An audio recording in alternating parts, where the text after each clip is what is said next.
Bas wa Kenya, kama Raila atastaafu kisiasa, kama ataachana na siasa, mtu mwenye anastahili tuweke mbele ni Babu Owino.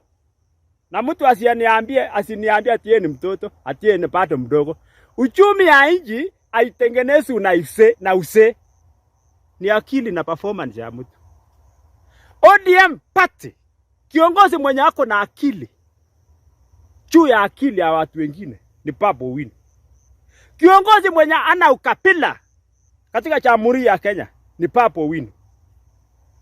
Siku wenye Babu Owino atasimama, atakuwa na nguvu ya Raila mara mbili. Babu Owino ni kiongozi ambaye nilisema si kiongozi mwenye anaweza tanganywa. Sikia kama yeye ni Jaluo, sikia kutoka kwangu.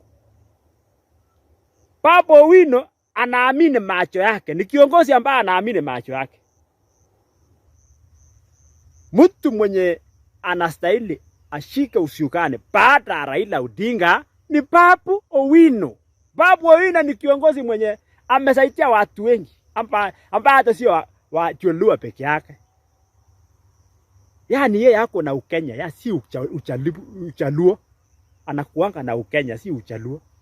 Kiongozi mwenye yako na roho mzuri baada ya Raila, mtu mwenye yako na roho mzuri, mwenye anatakia mzuri Kenya hii ni Babu Owino. Na tusitanganyane, tusemesane ukweli. Nimesema mtu asiniambie ati ni mdogo. Kwa sababu uchumi haitengenezwi na use.